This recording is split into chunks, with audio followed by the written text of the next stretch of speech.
মুখে কোনো ধরনের রুচি নেই জ্বর হওয়ার পর থেকে। আর আজকে সারা দিনই বৃষ্টি হচ্ছে ঢাকার মধ্যে, অন্যান্য জেলার কি খবর নিতে পারছি না। তো আসসালামু আলাইকুম, আমি শারমিন আক্তার। আজকে আবারও নতুন একটি ব্লগ নিয়ে আসলাম আপনাদের মাঝে। কেমন আছেন সবাই? আলহামদুলিল্লাহ আমি ভালো আছি। যা বলতে চেয়েছিলাম, জ্বর হলে কারোরই মুখে রুচি থাকে না। আর এখনকার যেই জ্বর, এটা মানে রুচি একদমই থাকে না। তো একটু ভর্তা খেতে ইচ্ছে করছে, আর বাসায় সবাই মোটামুটি অসুস্থ, কেই বা ভর্তা বানিয়ে দিবে, তাই নিজেরটা নিজেই বানিয়ে নিচ্ছি। আর একটু খুদের ভাত রান্না করেছি, ওটা ভিডিও করিনি, কেননা শরীরটা এতই দুর্বল, সব কিছু ভিডিও করতেও ভালো লাগছে না।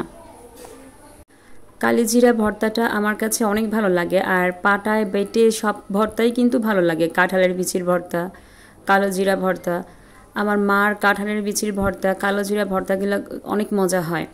তো আমি মার কাছ থেকেই শিখেছি কালো জিরা ভর্তা, আর এই ফার্স্ট টাইম আমি বানাচ্ছি। কেন যেন খেতে ইচ্ছে করছিল, জ্বরের মুখ, এই জন্য হয়তোবা। এই পর্যন্ত যারা আমার ভিডিও দেখছেন, ভিডিওর কোনো অংশ যদি আপনাদের ভালো লেগে থাকে তাহলে প্লিজ একটি লাইক দিয়ে দিবেন এবং চ্যানেলটি সাবস্ক্রাইব করে আমার পাশে থাকবেন। আর অলরেডি যারা করে দিয়েছেন তাদেরকে অসংখ্য ধন্যবাদ।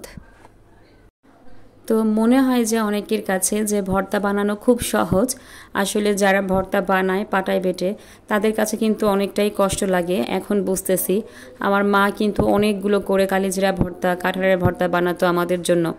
তো ভাবতাম যে মনে হয় অনেক সহজ বানানো, তো এখন হাড়ে হাড়ে বুঝতেছি আসলে ভর্তা বানানো কত কষ্ট। তা আমার ভর্তা বানানো শেষ, আমি একটু খুদের ভাত পাটায় মেখে খাচ্ছি। এটা আমার খুবই ভালো লাগে, পাটায় মেখে খাওয়া। আমার মা যখন বানাতো আমি তখন সবসময় বসে থাকতাম আর বলতাম যে ভাতটা মা খাও পাটায়, আমি ওইটা খাবো। আসলে আমার গলার ভয়েসটা এখনও ঠিক হয়নি, দিন দিন আরও অবনতি হচ্ছে। অনেক গরম পানি খাচ্ছি, তারপরেও ঠিক হচ্ছে না।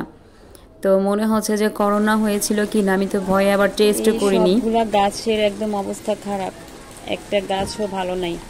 এগুলোকে আবার নতুন করে পরিষ্কার করে তারপরে লাগাইতে হবে গাছ।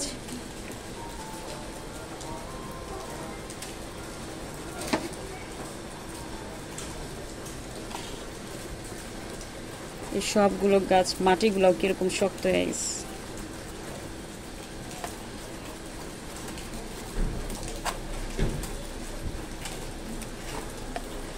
সবগুলা মাটি শক্ত হয়ে গেছে।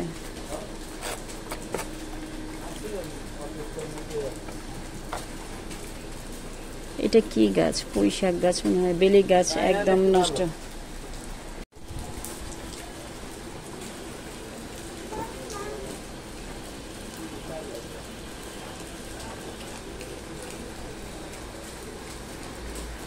ওর বাবাকে বলছি লাউ গাছ তো আর এখানে হবে না, পুঁই শাক গাছই লাগাইতে হবে মনে হয়, আর কয়েকটা ফুল গাছ লাগাইতে হবে।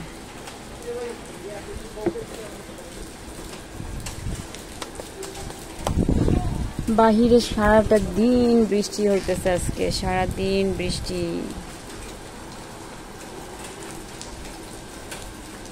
তো আজকে এই পর্যন্তই, পরবর্তী ভিডিও দেখার অপেক্ষায় থাকবেন। আল্লাহ হাফেজ, আসসালামু আলাইকুম।